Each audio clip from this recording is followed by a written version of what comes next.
father worked second shift, so that meant he was home when I got home from school. My brothers came home from school a little bit after I did, and between my brothers and my father, or all three of them, it depended really, but I was afraid to come home from school because I knew what I was going to walk into. I did not want to come home from school. I felt safer at school. It was kind of just the normal father figure relationship with his daughter. It was just, hanging out, going out, playing games, doing things together, and then it just went to a whole nother level after that. The moments that I felt the most fear in, going home was after school, because during those moments I knew that something was gonna happen, so it was hard when I knew and I just didn't want to be home. I know that, just realizing that I allowed that monster into our home, it was my choice. I found him. I went on a date with him. I chose to move him in. Those things really stick with me. Just mom and dad drove us to the movies a lot, or out to the pizza place, and we were together, a lot of time with a lot of people for the first good months of it through the summer until we went into high school, and that's when it changed. When we went and got a restraining order, they also went through the tapes at the school to find stuff like him choking me up against the wall, and so then they tried to look for that, and then they looked through all my text messages and just had tons of stuff on how he wanted to kill me and how he wanted to kill my friend. At 17, I was a senior in high school. My parents were getting divorced after 20 years, and I asked my dad if I could go live with him, and he said no. And I was afraid, so I ended up moving out and getting an apartment and a job on my own, and that's when I actually started my first abusive relationship, was at 17 years old. Once the abuse started, I sheltered myself from a lot of people. I didn't have a lot of friends growing up. I didn't feel like anyone would accept me or want to hang around with me. Even though I didn't tell people, I felt disgusting and just trapped in a situation where I couldn't get out of, and didn't want anyone else to be close to me.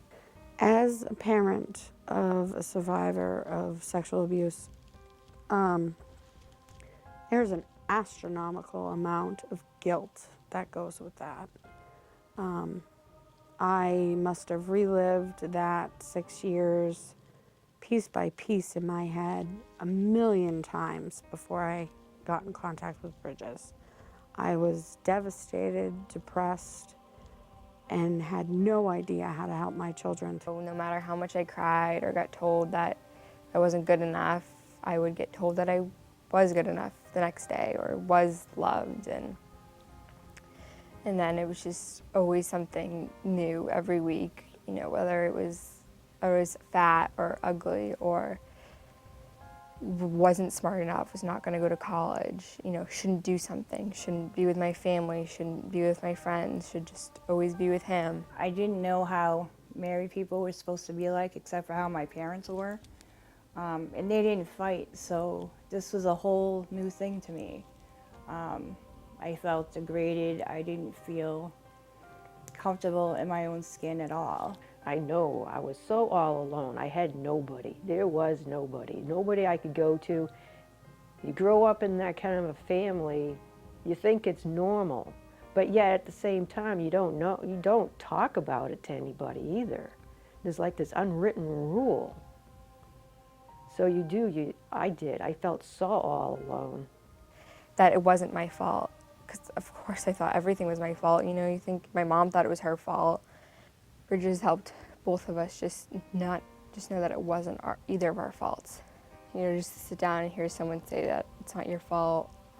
You couldn't have changed anything. I remember going to the Child Advocacy Center with Brianna to disclose her story, and a woman from Bridges was there, and just having her sit next to me and say, I'm here if you want to talk. If you don't, it's okay. I can give you information. I can offer you anything you need, but I'm here, was huge. Bridges played a numerous role in my recovery. They had teen group therapy, which helped me out so much.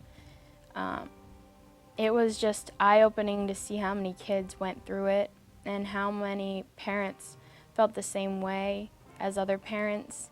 And it was just a huge thing to get together with other kids and make it so that I felt more comfortable and that no one was gonna judge me there. And no one was gonna put anyone else down for what they've been through. No one was gonna say anything to hurt anyone, and it just felt really calming in that scenario where we could all come together once a week. Even though I wanted to be there were other people there, the women there that went through what I went through. It was still very difficult at first, but once you start going, you just keep hearing everybody talk and the support you give each other. Made all the difference in the world for me. So important. It just was really important to know that I was not the only one. So with the other women in the group, you become like sisters in a way, you know? We are sisters. I really don't fear what anyone has to say about anything that has happened to me because I know that it wasn't my fault that I did any of this. It was not what I did or said to make someone put me through this for so long of my life. The thing that was awesome too about Bridges is they helped me understand how it was possible for him to fool me. You know, I consider myself a smart woman, and I certainly consider myself a protective mother. And Bridges helped me understand that a predator like this takes the time to make sure that not only do their victims trust them, but every person around the victim trusts them too. Bridges was a huge step in helping me get through everything and push me in the right direction and get me out there so that I could stand up to the person that hurt me the most in life and stand up and say that this isn't right and put him away, because that was one of my biggest things. The best day of my life is when I put him away because of all the things that he had done to me. But that was because I had support system, I had people from Bridges who helped me. I can finally see the other side of this dark part of my life, where it really doesn't feel so dark anymore.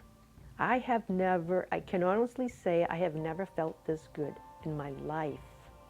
I wake up every day wanting to help people and make someone else's day better. I mean, I think that's what really this experience or Bridges has done for me is I want to give people back what I received. And I've met everyone at Bridges that does that, makes everyone feel like when they feel the worst about themselves, like I did. I felt so bad about myself. And especially to be that young and to not want to see the next day or not to want to do your schoolwork or something you should be excited about. And now I'm just so excited and enthusiastic about everything in life. I think if I didn't have help from Bridges, I probably wouldn't have a future. You know, Brianna's going to be the woman to change that. She's going to find a way to change society's thinking, you know, person by person, kid by kid. I can see great things for her, and she's driven and confident, and I know she'll get there.